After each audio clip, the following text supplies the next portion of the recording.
நாம் தேவனுடைய வார்த்தைக்கு நேராக கடந்து போவோம். கவனிக்கலாம், என்னுடைய தகப்பன் அந்த டெத் பெட்டில் மரண தருவாயில் இருக்கும்போதே மணி நேரங்களாய் அவரோடு கூட உட்கார்ந்து ஜெபிக்க அந்த நேரங்களை நான் திரும்பி நினைக்கும் போது ஆண்டவர் என்னோடு கூட அவரோட இந்த பாடுகள் எவ்வளவு சீக்கிரமாய் முடியும், ஒரு பாடில்லாத தேசம், கண்ணீர் இல்லாத தேசமாக வந்த ஒவ்வொரு நிமிஷமும் அவரோட கஷ்டங்கள் என்னுடைய மனதை ரொம்ப பாதித்தது. அந்த என்ன சொல்ல, மென்டலா ஃபிசிக்கலா ஏன் இப்படி இதை உட்காந்து நான் பார்க்கணும், இவ்வளவு பாடுகளை நான் பார்க்கணுமா அப்படின்ற மாதிரி ஒரு ரொம்ப ஸ்ட்ரெஸ்ல இருந்தேன்.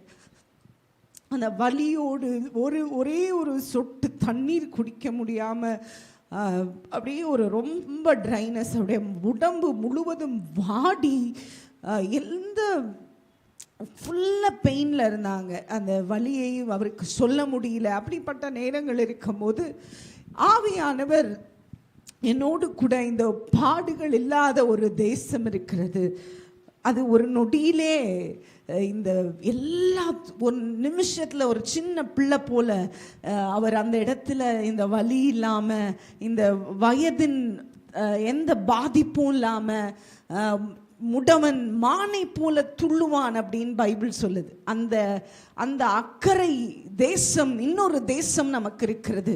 அது பொய் இல்லை, கற்பனை இல்லை, அது உண்மை. அதற்காகத்தான் நாம் இங்கே அனுப்பப்பட்டிருக்கிறோம். ஆல் ஆர் டிசிஷன்ஸ், இங்கே நாம் எடுக்கிற ஒவ்வொரு தீர்மானங்களும் எந்த கரை போக போகிறோம் என்கிறதை தீர்மானிக்கிறது. அந்த தேசத்திலே கண்ணீர் இல்லை, பசி இல்லை, துக்கம் இல்லை, மரண படுக்கை இல்லை, பிசாசு இல்லை, வியாதி இல்லை, துயரம் இல்லை, எந்த உபத்திரவமும் இல்லை. அங்கே இயேசு இருக்கிறார், அங்கே மகிழ்ச்சி இருக்கிறது. அப்போ ஆண்டவர் எனக்கு அதை குறித்து சொல்லிகிட்டே இருக்கும்போது அப்போ ஆண்டவரே அந்த இடத்துக்கு நான் வரமாட்டேனா, எனக்கு அவ்வளோ ஏக்கமாக இருந்தது.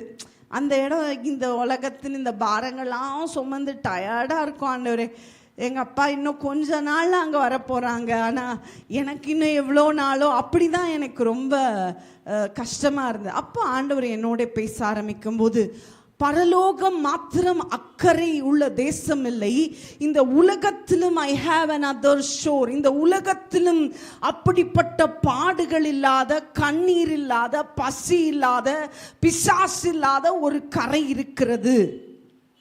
நான் உன்னை அந்த கரைக்கு கொண்டு போக விரும்புகிறேன். எப்படி உன் தகப்பனுடைய சரீரம் இங்கே செத்தால் அவர் மறுக்கரை போவாரோ, அப்படி இங்கே உன்னிலே சிலவை செத்தால் I can take you ashore. உன்னை நான் அந்த கரை கொண்டு போகும். நல்ல கவனிங்க, இன்னைக்கு மெசேஜ் கொஞ்சம் ஹார்டாக இருக்கும், கொஞ்சம் ரூடாக இருக்கும், கொஞ்சம் உங்களை காயப்படுத்தலாம், உங்களை குத்தும், உங்களை உடைக்கும், உங்களை ஒருவேளை கோச்சுக்கு கூட வைக்கும். ஆனால் இதுக்கு நீங்கள் செவி கொடுப்பீங்கன்னா நான் சொல்கிறேன், உங்கள் வாழ்க்கையிலே ஒரு திருப்பு முனையாய் தேவனுடைய வார்த்தை அமையும் என்பதில் சந்தேகம் இல்லை. நிறைய பேர் ஏன் பாஸ்டர்மா இவ்வளோ ரூடாக பேசுகிறாங்க? நான் ரூடாக பேசலை. நான் எப்படி ஆகிலும் உங்களை தேவ வழியிலே கொண்டு வந்து நிறுத்துவதற்கு விருப்பமுடையவங்க, உங்களோட துன்பங்களை முடிவுக்கு கொண்டு வரவே நான் தேவனுடைய வார்த்தைகளை பேசுகிறேன். சரி, கவனிக்கலாமா? கொஞ்சம் தூங்கக்கூடாது. இன்னைக்கு ஒரு சகோதரி கேட்டாங்க என்கிட்ட, நான் உங்களோட மெசேஜஸ் ஆன்லைனில் ஃபாலோ பண்ணுறேன், நீங்கள் பேசும்போது அடிக்கடி தூங்குறீங்களா, தூங்காதீங்கன்னு சொல்லும்போது எனக்கு ஒரே கேள்வியாக இருக்குது, எப்படி தூங்குறாங்க உங்கள் ஜனங்க? நான் சொன்னேன், அதுக்கெலாம் ஒரு கிருபை இருக்கணும், அது எங்கள் ஜனங்களுக்கு மட்டும்தான் இருக்குது. நீங்கள் என்ன தான் கத்தி கிழிச்சாலும் அவங்க சுகமாக தூங்குறாங்க. கவனிங்க, தயவுசெய்து இன்னைக்கு தூங்காதீங்க. உங்களுக்குள்ளாய் ஒரு விடுதலையை நான் கொடுத்து அனுப்ப விரும்புகிறேன். I want to deliver you. இங்கே வந்திருக்கிற சிலராகிலும் விடுவிக்கப்பட்டு இங்கிருந்து போக முடியும் என்பது என்னுடைய ஆழமான விசுவாசம். கவனிக்கலாமா? ரைட். இந்த மறுகரைக்கு நான் உன்னை கொண்டு போக விரும்புகிறேன். மறுகரை கொண்டு போக. என்ன ஆண்டவரே, இந்த உலகத்தில் அப்படி ஒரு துன்பம் இல்லாத இடம் இருக்கிறதா? இன்னைக்கு காலமாக பாடணும். சிகரம் அதில் தங்கிடும் கழுகினையே சீறி வரும் புயல் அணுகுவதில்லையே. இந்த கழுகு என்ன செய்யுமா? சிகரத்திலே குடிகொண்டிருக்கும். அதோட வீடே எங்கதான்? கண்மலையின் உச்சம். இந்த உலகத்திலே வீசுகிற புயல் என்ன செய்யாது? அந்த கழுகை பாதிக்காது. அது புயல் வந்ததுன்னா என்ன பண்ணுமா? அந்த புயலுக்கு மேலே உள்ள அந்த அளவிலே என்ன செய்யும்? பறக்குமாம். அப்படித்தான் தேவ மனிதர்கள்னா, அதுக்கு ஒரு பெஸ்ட் எக்ஸாம்பிளை காமிக்கணும்னா அது வேற யாரும் இல்லை, இயேசு கிறிஸ்து. அவர் கடலிலே போவார். கடல் கொந்தளித்து படகு என்ன செய்யற மாதிரி இருக்கும்? கவழ்ற மாதிரி இருக்கும். அவரோ எழும்பி நின்று காற்றையும் கடலையும் பார்த்து இறையாதே அமைதலாயிரு என்று சொன்னோன்னே அது என்ன பண்ணும்? ஏதோ ஒரு சின்ன பிள்ளை பார்த்தா அப்படின்னு சொல்ற மாதிரி சொல்வாரா? அது குவைட்டா இருக்கும்.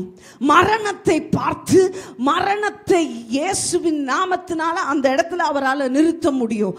அவருக்கு எல்லா வியாதியின் மேலே, குஷ்டரோகத்தின் மேலே, இல்லாமையின் மேலே சாப்பாடே இல்லை. 5 அப்போருக்கு 2 மீன் இருக்கு. 1000 ஜனங்கள் இருக்கிறார்கள். எந்த சூழ்நிலைமையின் மேலும் அவருக்கு என்ன உண்டு? அத்தாரிட்டி உண்டு, அதிகாரம் உண்டு. பழைய ஏற்பாட்டு தீர்க்கதரிசிகளை பார்த்தா தேசமெங்கும் பஞ்சம். ஆனால் எலியாவையோ யார் போஷித்தது? காகம் போஷித்தது. எவ்ரி டே ஏதோ ஸ்விக்கியில் ஆர்டர் பண்ண மாதிரி பிரேக்ஃபாஸ்ட் வந்துடுது, லஞ்ச் வந்துடுது, டின்னர். என்னையா இது? அப்புறம் ஆறும் வற்றி போயிருச்சுன்னா எங்கிருந்து சாப்பாடு வருது? அவளே சாக போகிறாள் என்கிற இடத்திலே ஒரு குடும்பத்தில் கொஞ்சம் மாவும் கொஞ்சம் எண்ணெயும் என்ன செஞ்சிட்டு இருக்கு? வந்து கொண்டே இருக்கிறது. எந்த இடத்திலும் ஒரு தேவ மனிதன் அல்லது இப்படிப்பட்ட அதிகாரம் பெற்றவர்கள் எந்த சூழ்நிலைமையின் மேலும் அதிகாரம் செலுத்துகிறார்கள். அப்ப வியாதி வந்தா அந்த வியாதி அவனுக்கு முன்னாடி தோற்று. அப்படி ஒரு பதில் உள்ள மனிதர்கள் யார் இங்கே இருக்கிறார்? அப்படி யாராவது இருந்தா அவங்க என் கூட இருந்தா எப்படி இருக்கும்? நான் எதுக்குமே பயப்பட வேண்டாம். பேய்க்கு பயப்பட வேணாம், பஞ்சத்துக்கு பயப்பட வேணாம், பிசாசுக்கு பயப்பட வேணாம், வியாதிக்கு பயப்பட வேணாம், சண்டைக்கு பயப்பட வேண்டாம், இல்லாமைக்கு பயப்பட வேணாம். ஏன்? தேவனிடத்திலே எல்லாவற்றுக்கும் பதில் உண்டு. அப்ப ஆண்டவரிடத்தில் சொல்லும் போது, நான் உன்னை இன்னொரு கரைக்கு கொண்டு போக விரும்புகிறேன். அந்த கரையிலே பிசாசின் அதிகாரம் இல்லை. அங்கே நானும் தூதர்களும் உன்னோடு நடப்போம் என்றார். அங்கே உன்னால ஜெயிக்க முடியாத எல்லைகளே இருக்காதுன்னு சொன்னார். இன்னைக்கு நம்ம நிறைய ஏரியாஸ்ல தோற்று போயிருக்கிறோம். சில பார்ட்ல நமக்கு ஜெயம் இருக்கிறது, சில சிக்னஸ்ல வெற்றி இருக்கு, சில நோய்களை எதிர்க்க முடியல, சில சூழ்நிலைமைகளை ஜெயிக்க முடியல. எத்தனையோ தாண்டி வந்தோம், எத்தனையோ தாண்ட முடியாம தொடர்கதையாய் போயிட்டே இருக்கு. கரெக்டா? ஏன் பல ஏரியாஸ்ல நம்மளால வெற்றியை காண முடியவில்லை? சில மனிதர்களுக்குள்ளாய் மாற்றம் காண்கிறோம், சில மனிதர்களுக்குள்ளாய் மாற்றம் நடக்கவே இல்லை. ஏன்னா நல்லா புரிஞ்சுக்கோங்க, அந்த எல்லையில் இருக்கிற சாத்தான் மேல நமக்கு அதிகாரம் இல்லை. நான் ஒரு ஊழியக்காரியா நின்று உங்க முன்னாடி ஓப்பனா சொல்றேன், எல்லா பிசாசுகளையும் நான் துரத்துறேன். பேய் பிடிச்சி யாரையா கூப்பிட்டு வந்தீங்கன்னா எனக்கு பேய் துரத்த முடியும். எல்லா பேயும் துரத்திடுவேனா? இல்லை. எந்த பிசா அப்படி எல்லா ஊழியக்காரங்களும் எல்லா பிசாசு மேலேயும் அதிகாரம் இருந்தா இந்த ஊர்ல ஒரு பிசாசு கூட இருக்க முடியாது. கரெக்டா? நான் நடந்து போனாலே அந்த இடம் எனக்கு முன்பாக மண்டியிடும். அப்படிப்பட்ட அதிகாரம் யார்கிட்ட இருக்கு? ஏசு கிறிஸ்து கரை ஏறி போகிறார். கப்பல்ல போய் கரை ஏறினோன்னே அங்க இருக்கிற பிசாசு ஓடி வந்து, ஏன் காலத்துக்கு முன்பாக எங்களை துன்பப்படுத்த வருகிறீர் அப்படின்னு சொல்லி அவர் ஐடென்டிஃபை பண்ணி கத்தி ஆளுது. அதுங்களே வாலண்டியரா என்ன சொல்லுது? போனே சொல்லல, நாங்க எங்களை அந்த பன்னிகளுக்குள்ள அனுப்புங்க. ஏன்? அவருக்கு அத்தனை ஆவிகள் மேலும் அதிகாரம் இருந்தது. இந்த உலகத்துல there are spirits. இது ஒரு ஆவி உலகம். ஒவ்வொரு துன்பம் நீ பார்க்கறல, ஒவ்வொரு கஷ்டம் நீ பார்க்கறல, ஒவ்வொரு வியாதியை நீ பார்க்கறல, ஒவ்வொரு பிரச்சனையை நீ பார்க்கறல, அத்தனைக்கு பின்பாகவும் ஒரு ஆவி உலகம் வேலை செய்து கொண்டிருக்கிற எவ்ரி நெகட்டிவ் ஏரியாஸ், எதிர்மறையான எல்லா சூழ்நிலைகளும் தற்செயலாய் நடக்கவில்லை.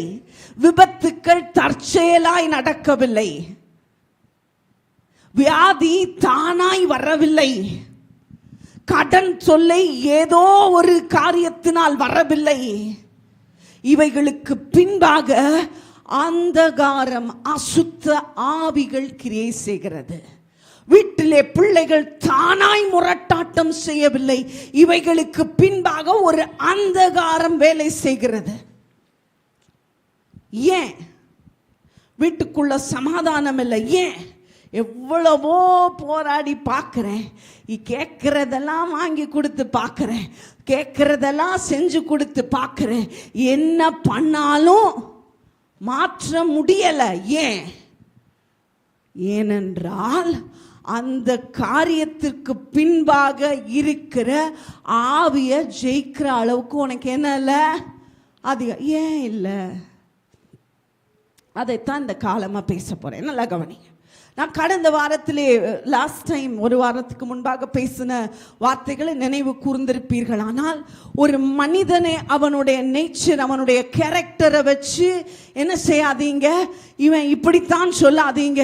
அவனுடைய வாழ்க்கையில பார்க்கிற எந்த தீமைக்கும் அவன் இல்லை, அவனோடு இருக்கிற ஒரு பிசாசு தான் காரணம். எந்த மனிதனையும் தேவன் தமக்காக தம்மை போல சிருஷ்டித்தார்.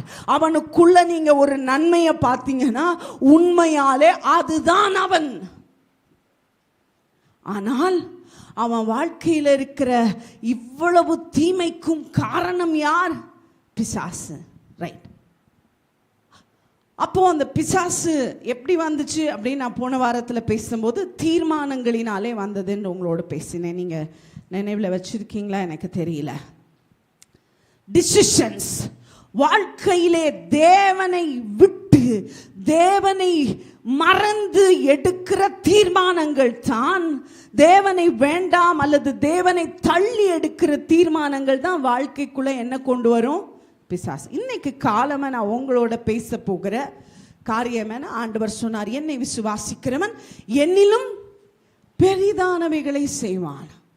ஆனா நான் சொன்ன மாதிரி ஒரு சின்ன வீட்டில் ஒரு பிள்ளை கூட எனக்கு அடங்கலை, அதுக்கு கூட எனக்கு பலன் இல்லை, அதை அடக்க கூட. இன்னைக்கு குடும்பங்கள் அப்படித்தான் இருக்கிறது. இன்று சபை ஊழியம் அப்படித்தான் இருக்கிறது. we are so powerless. வயதான ஒரு நபர் முந்திலாம் எங்கே இருப்பாங்க? வயசான வீட்டில் அவங்க பாட்டுக்கு உட்காந்து ஒரு துணியை மடிப்பாங்க, கிழிஞ்சதை தைப்பாங்க, போட்டதை சாப்பிடுவாங்க. இன்னைக்கு சொல்லுங்க என்ன பண்ணுவாங்க? நம்ம தலையவே நிறைய குடும்பங்களில் உட்காந்து திங்கிறாங்க. ஒன்றுமே சமாளிக்க முடியல. எல்லா பக்கமும் குழப்பம். எல்லா எதுலையுமே என்ன இல்லை?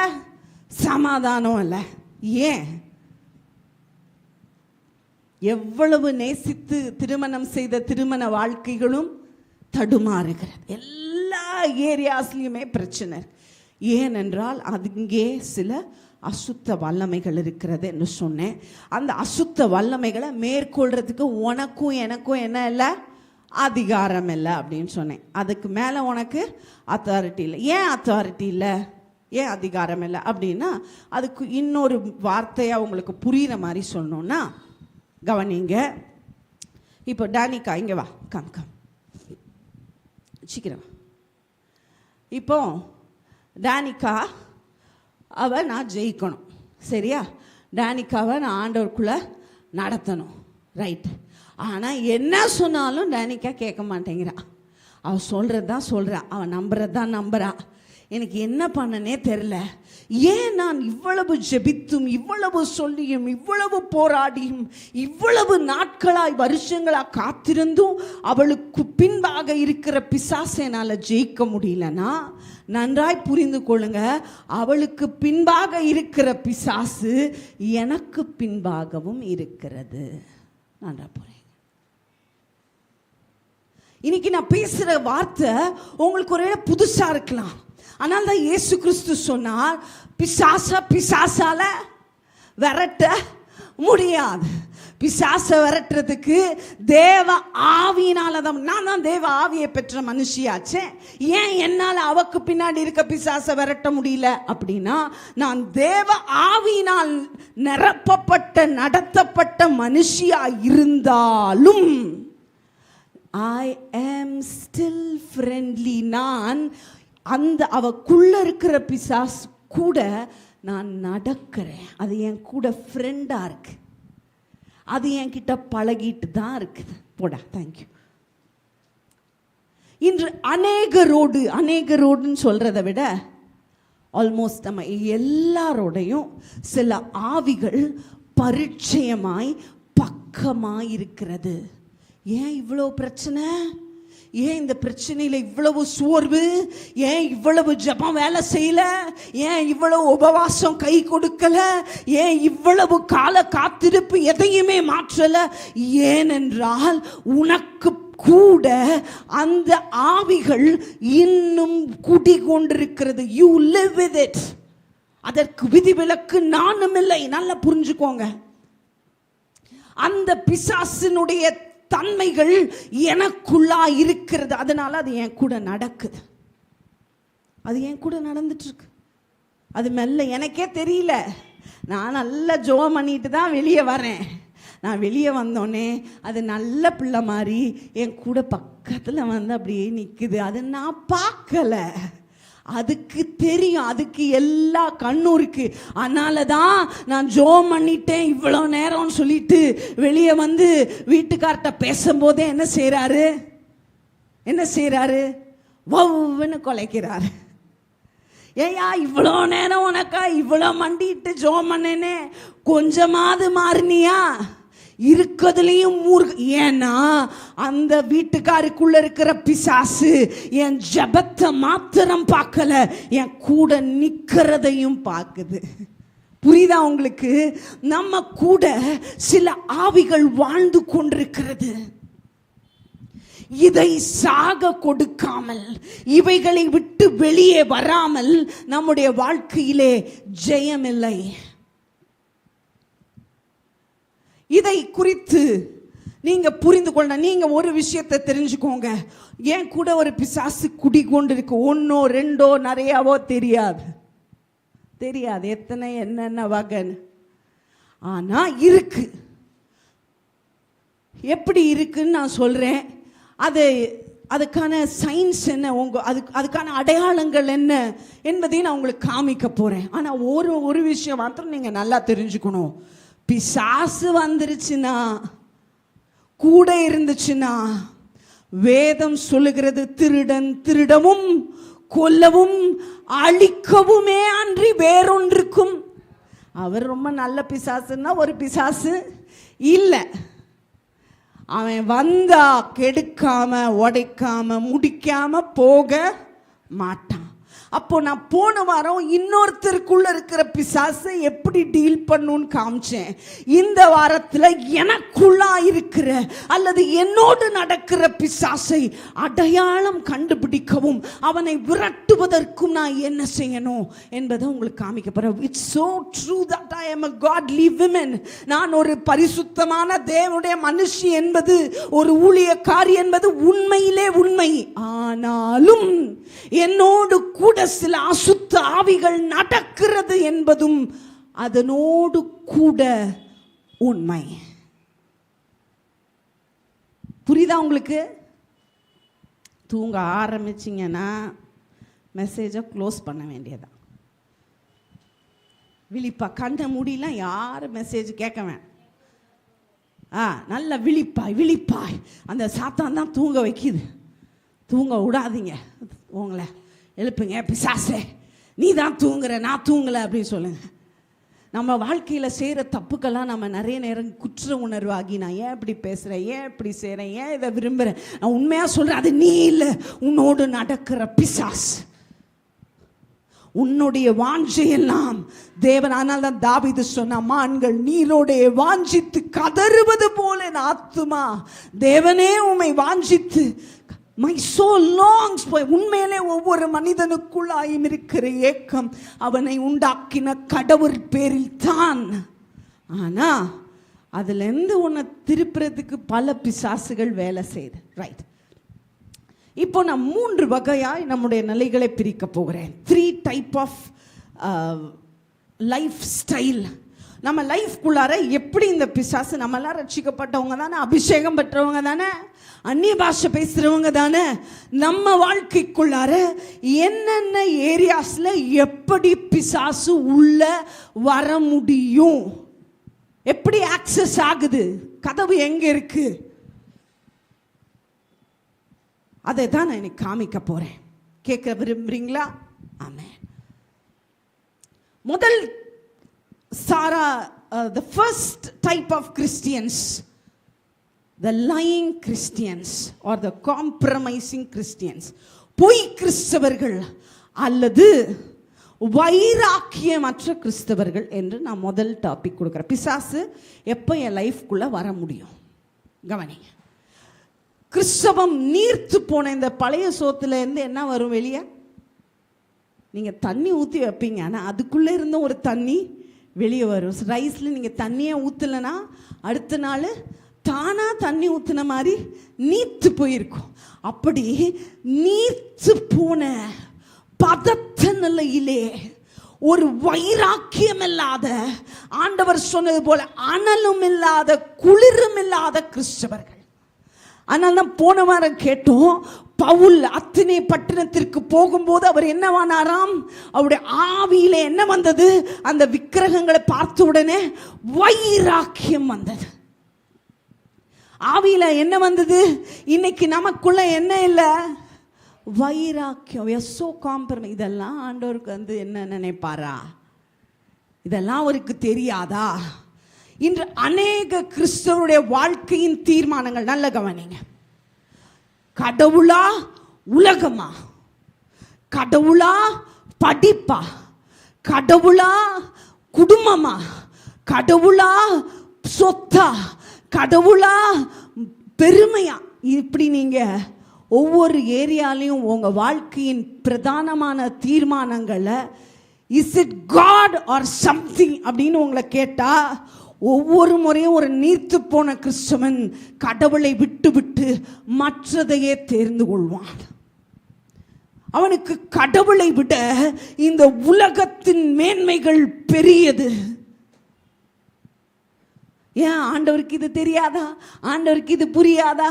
ஆண்டவர் இதெல்லாம் ஒரு கஷ்டமா? இது ஒரு வியாபாரம் தானே, இது ஒரு ஆஸ்பத்திரி. நான் இன்றைக்கு ஒரே ஒரு 2 minutes என்னோட மெசேஜை மியூட் பண்ணேன். நான் யூடியூப்பில் போக வேண்டாங்கிறக்கா இதை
நீ தேவ காரியத்திலே no compromise. You have to be a promising Christian. நீ சொன்னதை செய்கிற கிறிஸ்தவன் ஆயிரு. நீ அந்த ப்ராமிசிங்ல இருந்து தான் காம்ப்ரமைசிங் வந்திருக்கு. பரவாயில்ல, ஆண்டவருக்கு இதுலயும் இல்லை. நீ எப்பொழுது தேவனை மகிமைப்படுத்த வேண்டிய காரியத்தில் நீ உன்னுடைய ஆசைகளை கொண்டு வருகிற, when your decisions are not honoring God, தேவனை உன்னுடைய தீர்மானங்கள் கனப்படுத்தவில்லை என்றால் நான் சொல்லுகிறேன், it is an access for the devil to come in. அப்பொழுது பிசாசு உன் வாழ்க்கைக்குள்ளாய் நிச்சயம் வருவான். பிசாசு உள்ள வந்தா எப்படி இருக்கும் லைஃப்? ஒரு காம்ப்ரமைசிங், ஒரு வைராக்கியமற்ற கிறிஸ்துவுடைய வாழ்க்கைக்குள்ள என்ன வகையான பிசாசு வரான்? அவன் வந்தா என்ன மாதிரியான சயின்ஸ் இருக்கும்? இந்த பிசாசு வேற எந்த பிசாசும் இல்லை. அந்த ஃபர்ஸ்ட் பிசாசு, எல்லா பிசாசும் ஒரே பிசாசு தான், ஒரே மைண்ட் தான், பல மாதிரி வேலை பார்க்குறான். அவனோட மெயின் அஜெண்டா என்ன தெரியுமா? பெருமை. அவனுடைய அடிப்படை தேவனை காட்டிலும் உயர்ந்து. அதுதான் நீ எப்போ தேவ காரியத்தில் வைராக்கியமற்ற தீர்மானங்களை எடுக்கிறியோ. என்னோட சித்தி பையன் சென்னையில் இருக்கான். அவனோட பையன் வந்திருந்தான் அப்பாவோட சாவுக்கு. கொஞ்சம் வளர்ந்துருக்கான். நான் கேட்குறேன், தம்பி என்னடா படிக்கிற? அவன் அப்படி இப்படி முழிக்கிறான். அவன் 2 அப்படிங்கிறான், அவங்க அம்மா 1 அப்படிங்கிறா, அவங்க பாட்டி 5 அப்படிங்கிற.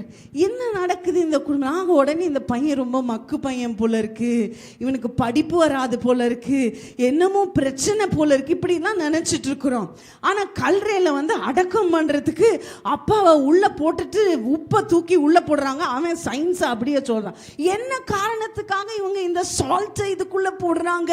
அந்த பொண்ணை 3 நாளைக்குள்ள தானே டீகம்போஸ் ஆயிருமே, இந்த உப்பு இங்கே என்ன செய்ய போகுது அப்படின்றா.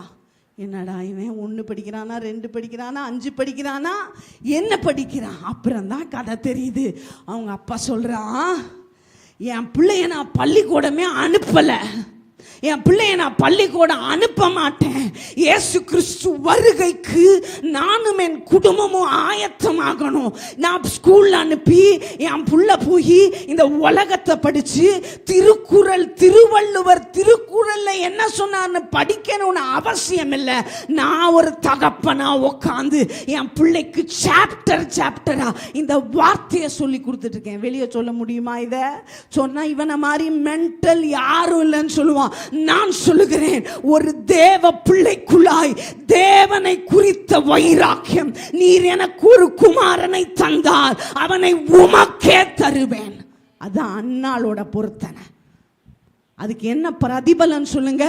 அந்த ஒரு மனுஷன் தீர்க்கதரிசி, அந்த ஒரு மனுஷன் நியாயாதிபதி, அந்த ஒரு மனுஷன் பிரதான ஆசாரியன், அந்த ஊரின் நடுவிலே தேவனை போல நடந்த சாமுவேல்.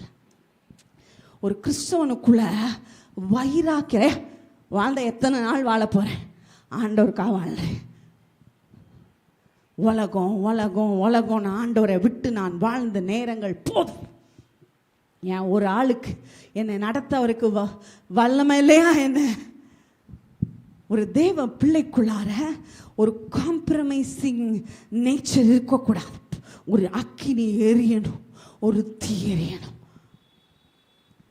இப்படிப்பட்ட வாழ்க்கையில் நான் ஒருவேளை இன்னைக்கு முழுசாக முடிப்பேனான்னு தெரியல. ஆனால் டைம் என்ன சொல்லுங்க பார்க்கலாம்? 15. ஓகே, முடிஞ்ச அளவுக்கு போகிறேன். நன்றாக கவனியுங்கள். இப்படிப்பட்ட காம்ப்ரமைசிங் வைராக்கியமற்ற கிறிஸ்துவோட வாழ்க்கையினுடைய சுவாபங்கள் எப்படி இருக்கும்? என்ன இந்த பிசாசு உங்களுக்குள்ள வந்ததுக்கான சான்று என்ன? எப்படி நீங்க கண்டுபிடிக்கலாம்? நன்றாய் கவனிங்க. பிசாசோட இவங்க ஒரு காம்ப்ரமைஸ் பண்ணிருக்காங்க. சரி, உன் வழிக்கே நான் வரேன், உனக்கு பிடிச்சதே சூஸ் பண்றேன். அது நிமித்தம் நான் ஓப்பனா சொல்றேன், அவங்க லைஃப் ரொம்ப பிளெஸடா இருக்கும். அவங்க இந்த உலகத்துல பெரிய இடத்துக்கு போவாங்க. கிடைக்காத வேலை கிடைக்கும், திறக்காத கதவுகள் திறக்கும், அவன் நினைக்காத காரியங்களாம் செய்வான், அவன் வாழ்க்கை நல்ல ஸ்மூதா இருக்கும். நல்லா எப்படி இருக்கீங்க? ஆண்டவருக்கு நல்லா இருக்கும். இந்த பையன் இதை படித்து MBA படித்து MPhil படித்து PhD படித்து அவன் அங்கே இருக்கான், ஒருத்தன் லண்டனில் இருக்கான், ஒருத்தன் ஆஸ்திரேலியாவில் இருக்கான், ஒருத்தன் அமெரிக்கா, எல்லாம் நல்லா இருக்கும்.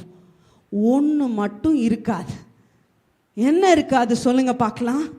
என்ன இருக்காது? ஆவிக்குள்ளாய் அனல் இல்லாதவனுக்குள்ளாய் ஆவிக்குரிய வளர்ச்சி இராது. ஆனால் அவனுக்கு அது தெரியாது. அவனுடைய வாழ்க்கையிலே எல்லாம் இருக்கும். ஆசீர்வாதங்கள் இருக்கும், நிறைவு இருக்கும், செழிப்பு இருக்கும். ஒன்று மட்டும் இருக்காது, வார்த்தையினுடைய ஆழம் இருக்காது. அதை பேசினாலும் சொன்னாலும் அவனுக்கு புரியாது. அவன் கண்கள் குருடாகும்.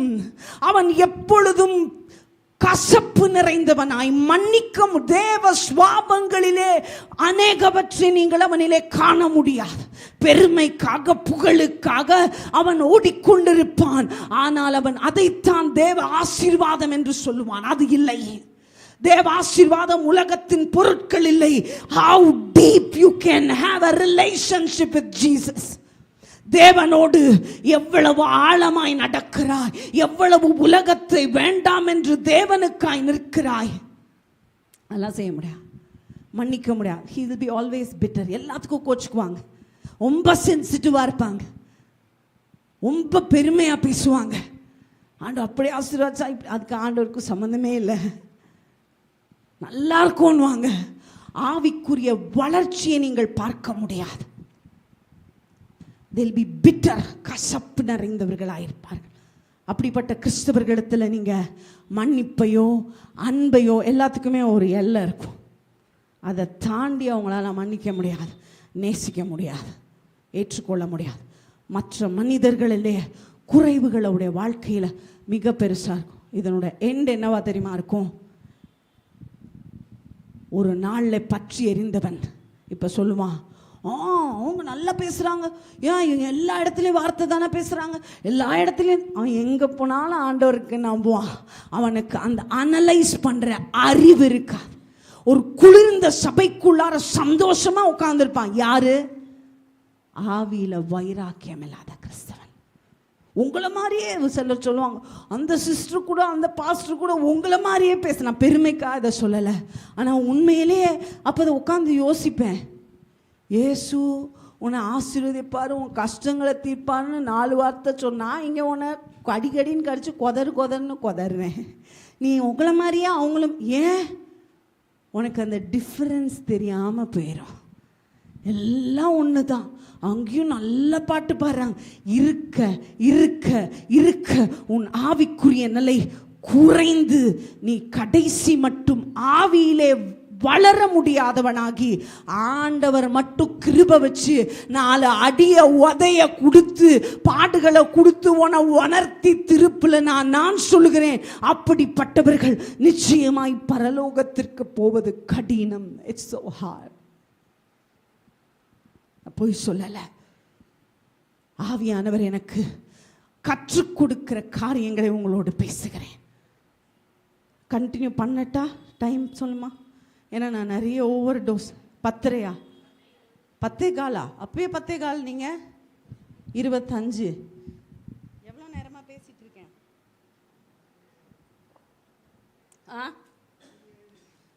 ஓகே, இன்னும் டைம் இருக்கு. நான் எதுக்காக நிறுத்தணும்னு ட்ரை பண்ணுறேன்னா, நீங்கள் எதையும் புரிந்துக்காமல் போயிடக்கூடாதுன்றனால. First type of Christians lying, பொய் கிறிஸ்தவர்கள். வைராக்கியமற்ற கிறிஸ்தவர்களை பொய் கிறிஸ்தவர்கள் என்று நாம் அழைக்கலாம். அந்த வகையான வைராக்கியமற்ற தன்மை எனக்குள்ளே இருக்கா? ஒரு ஆவியில் நெருப்பு வரணும், தீ இருக்கணும். 2வது ஃபூலிங், மதியற்ற கிறிஸ்தவர்கள், ஃபூலிஷ் கிறிஸ்டியன்ஸ். ஃபூலிங் கிறிஸ்டியன்ஸில் ஃபூலிஷ் கிறிஸ்டியன்ஸ், மதியற்ற அறிவற்ற, இன்னும் நம்ம லாங்குவேஜ் முட்டாள் கிறிஸ்தவர்கள் அப்படி சொல்லலாம். புரியுது? யார் இவங்க? நல்ல கவனி. முதல்ல சொன்னேன், ஆண்டவரா உலகமா, ஆண்டவரா வேற அப்படிங்கும்போது இந்த முக்கியமான தீர்மானங்கள் எல்லாம் ஆண்டவரை விட்டுட்டு அவங்களோட மோசையை குறித்து சொல்லுது. அரண்மனையா தேவனுடைய ஜனங்களோடு பாடா அப்படின்னு சொல்லும்போது அவர் அரண்மனையை வெறுத்து பாடுகளை தெரிந்து கொண்டான்.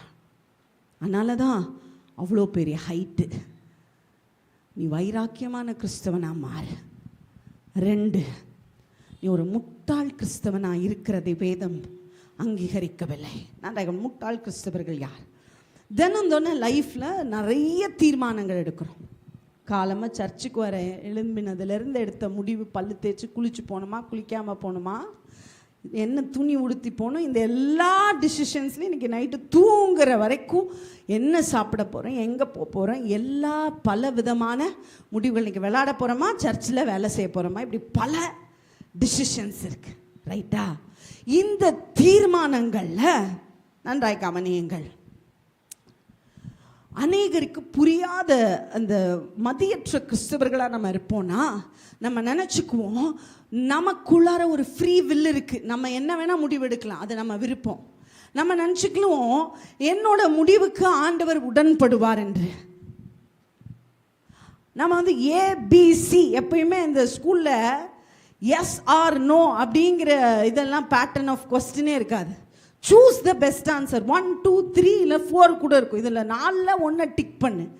ஆண்டவருக்கு 4ல் 1 3ல் 1 இல்லை. போறியா போலையா இல்லை அப்புறம் போறியா அப்படிதான் நம்ம ஃபார்ம் பண்ணுவோம். ஆண்டவர் போறியா போலையா அவ்வளோதான். செய்வியா செய்ய மாட்டியா, வேணுமா வேண்டாமா, இருக்கியா இல்லையா, 2 தான், 2 தான், ஏ ஆர் பி. இப்போ செய்யல அப்புறம் இல்லை இல்லை இல்லை, இப்போ முடியாது இல்லை இல்லை இல்லை, எய்தர் திஸ் ஆர் தட்.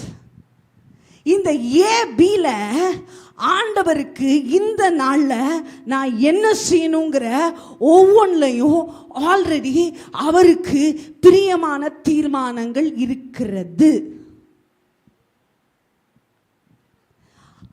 ஆனால் அந்த அறிவற்ற கிறிஸ்தவர்களாக நம்ம என்ன செய்வோம், நம்ம என்ன நினைக்கிறோமோ, வாழ்க்கை என்ன சொல்லுது, ஒருத்தவங்க கூப்பிட்டாங்களா வானாங்கன்னா வா போவோம், போனாங்கன்னா போவோம், என்ன உலகம் நடத்துதோ, எந்த கதவு திறந்துருக்கோ அந்த கதவுல எல்லாம் போய்கிட்டே இருப்போம். இல்லையே, கல்யாணம் கார்டு வச்சுட்டாங்க, டெத்துன்னு ஃபோன் பண்ணிட்டாங்க, வளகாப்புன்னு கூப்பிட்டாங்க, அப்புறம் நலங்கு, எல்லாத்துக்கும் அழைப்பு வரும். ஆனால் தேவன் அதிலே என்ன சொல்கிறார்,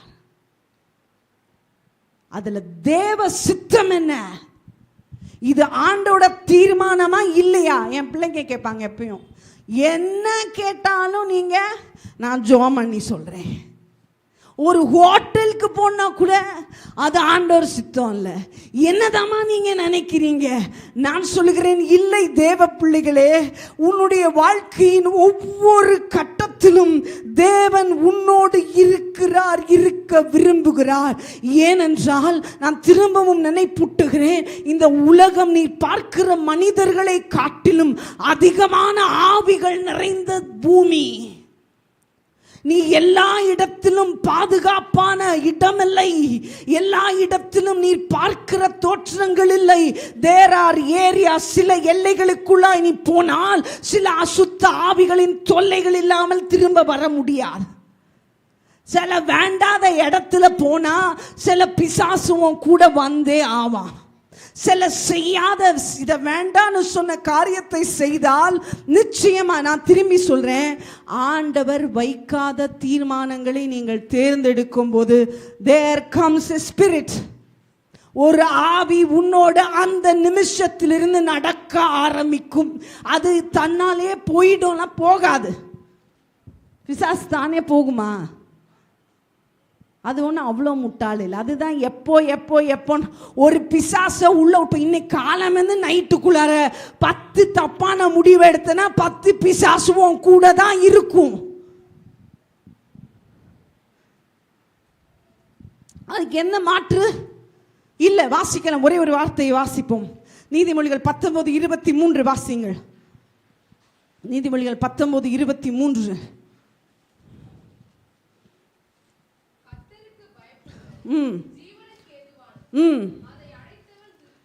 அதை அடைந்தவன் திருப்தி அடைந்து நிலைத்திருப்பான். தீமை, no harm கம்ஸ் நியர், ஒரு தீமையும் அவன் கிட்ட வராது. யாருக்கு? கர்த்தருக்கு பயப்படுதலை தேர்ந்து கொள்வனுக்கு. என் மனம் சொல்றதெல்லாம் செய்யறவன் இல்ல, தேவன் சொல்லுகிறதையெல்லாம் செய்கிறவன் எப்படிப்பட்டவனா இருக்கிறானா? திருப்தி அடைந்து அவன் லைஃப்ல எல்லாமே கம்ப்ளீட்டா இருக்கு. அடுத்து அவன் வாழ்க்கையில எந்த பகுதியுமே அசையாது, நிலைத்திருக்கும். அப்ப இன்னைக்கு நம்ம லைஃப் அசைறதுக்கு காரணம் என்ன சொல்லுங்க பார்க்கலாம்? நம்ம தவறான முடிவுகள். ஆண்டவர் அதனால தான் சொன்னாரு, இயேசுவை பார்த்து சொன்னாங்க, உம்முடைய தாயும் உம்முடைய சகோதரர்களும் வந்திருக்கிறாங்க. யார் எனக்கு தாய், யார் எனக்கு சகோதரன், யார் எனக்கு சகோதரி? என் சித்தம், என் பிதாவின் சித்தம் செய்கிறவனே எனக்கு தாயும் எனக்கு சகோதரனும் எனக்கு சகோதரியுமா இருக்கிறான். தேவனுடைய சித்தம் எது? எப்படி தெரியும்? நிறைய பேர் சொல்லுவாங்க, எனக்கெல்லாம் தெரியவே இல்லைங்க, ஆண்டவர் சித்தம் எப்படி தெரிஞ்சுக்கிறதுனே தெரியலங்க. பழைய ஏற்பாட்டில் ஆண்டோட சித்தம் அறியறதுக்கு என்ன செய்வாங்க? அந்த ஊரிம் தும்பிம் அப்படின்னு அது ஏதோ ஒரு இது போட்டு அதில் பிக் பண்ணுவாங்க. இல்லைன்னா அந்த தாவீதெல்லாம் என்ன பண்ணார், அதுக்கு பேர் என்ன, அந்த ஒரு ட்ரெஸ்ஸு யாருக்கா தெரியுதா? ஏபோத்தை போட்டு தான் என்ன செய்வாங்க? தாவீது யுத்தத்துக்கு போகலாமா, போக வேண்டாமா, இல்லை ஜெயிப்பேனா ஜெயிக்க மாட்டேனா, இந்த ஊரில் இருக்கட்டா இருக்க வேண்டாமா அப்படின்னு என்ன செய்வாங்க? ஏதோ சீட்டா அது என்ன தெரில, ஏதோ ஒன்று போட்டு ஆசாரிகளை வச்சு அப்படியே அதை சூஸ் பண்ணுவாங்க. புதிய ஏற்பாட்டில் அந்த மாதிரி செய்ய முடியுமா? சீட்டு குலுக்கி போட்டு ஆண்டவரே போட்டா வேணாமா? எப்படி கண்டுபிடிக்கிறது ஆண்டவர் சித்தமா இல்லையா? சொல்லுங்க பார்க்கலாம். புதிய ஏற்பாட்டில் அப்படியே தான் ஒரு சான்று கொடுங்க பார்க்கலாம். பேதுரு இப்படி சீட்டு போட்டாரு, பேதுரு இப்படி கண்டுபிடிச்சாரு, எதுவுமே இல்லை. ஏன் இல்லை? நான் ஆண்டவர் கேட்டேன், ஏன் ஆண்டவரே புதிய ஏற்பாட்டில் எந்த அப்போஸ்தலர்களுமே உங்களோட சித்தம் அறியறதுக்கு எதுவுமே செய்யலை, அவன் பாட்டுக்கு செஞ்சுக்கிட்டே இருந்தால் அது எல்லாமே உங்கள் சித்தமாக இருந்தது? ஏன்னா ஆண்டவர் எனக்கு சொன்னார், அவன் என்னை பின்பற்றி வரும்போது அவன் இந்த உலகத்தில் எல்லாத்தையும் விட்டு வந்தான். தாயும் தகப்பனையும் குடும்பத்தையும் சொத்தையும் படிப்பையும் ஆசி எல்லாத்தையும் விட்டுட்டு ஆண்டவர் மாத்திரம்னு வந்ததுனால அவனுடைய எல்லா முடிவுகளிலும் ஆண்டவர் மாத்திரம் மையமாக இருந்தார். ஆனால் இன்னைக்கு நமக்கு குடும்பம் இருக்கு, பிள்ளைங்க இருக்கு, படிப்பு இருக்கு, வேலை இருக்கு, சொத்து இருக்கு, இடம் இருக்கு, எத்தனையோ காரியம் இருக்கு. அதனால நம்மளால இதுல எதுல ஆண்டவர் இருக்கிறாரு, என்ன செய்ய சொன்னா நமக்கு தெரியல. அப்ப பெட்டர் நான் என்ன சொல்றேன், ஜோம் பண்ணி ஒரு அடையாளம் கேளுங்க. ஆபிரகாமுடைய வேலைக்காரனாகிய எலியேசர் தன்னோட எஜமானுடைய மகனுக்கு ஈசாக்கு பொண்ணு பார்க்க போகும்போது என்ன சொன்னார்? ஜோமணி, ஆண்டவரே எந்த பொண்ணு தண்ணி எனக்கும் என் ஒட்டகத்துக்கும் கொடுக்குதா அந்த பொண்ணு தான். எல்லா காரியத்திலையும் ஜோம் பண்ணி ஒரு அடையாளம் கேளுங்க. ஆண்டவரே, நான் எங்கள் அப்பா எனக்கு கல்யாணம் பண்ணும்போது 2 மாப்பிள்ளை லைனில் இருந்தாங்க. எங்கள் அப்பா சொன்னார், எனக்கு எந்த மாப்பிள்ளைன்னு என்ன கேட்டிருந்தாங்க. நான் சொன்னேன், எந்த மாப்பிள்ளையாக இருந்தாலும் சரி, மாப்பிள்ளை வெள்ளையாக இருக்கக்கூடாது. நான் சொன்னேன் அதுதான், மாப்பிள்ளை வெள்ளையாக இருக்கக்கூடாது, நம்ம கேஸ்டாக இல்லைன்னா ரொம்ப சந்தோஷப்படுவேன் அப்படின்னேன். அதான் நான் 2 விஷயம் சொன்னேன். அப்புறம் அப்பா சொன்னாங்க ஒரு அடையாளம், எந்த மாப்பிள்ளை முதல்ல நம்ம வீட்டுக்குள்ளே வராரோ அவர் தான் ஆண்டவர் உனக்காக குறிச்ச மாப்பிள்ளை. கவனிங்க, ஒரு அடையாளம் கேளு. ஆண்டவரே உம்முடைய சித்தம் செய்ய, ஏன் ஆண்டவர் சித்தம் இல்லாததுல பிசாசு வருது. ஒரு அடையாளம் கேட்டு ஒவ்வொரு முடிவுலையும், இன்னைக்கு நான் போட்டுமா, இது உங்க சித்தமா, இதுல நீங்க இருக்கீங்களா, நான் இதை வாங்கட்டா வேண்டாமா, எல்லாத்துலயும் அந்த இண்டிபெண்டன்ட் ஸ்பிரிட்டை உடையுங்க. உன் இருதயத்துக்குள்ள இருக்கிற ஆசை விருப்பங்களை உடையுங்க.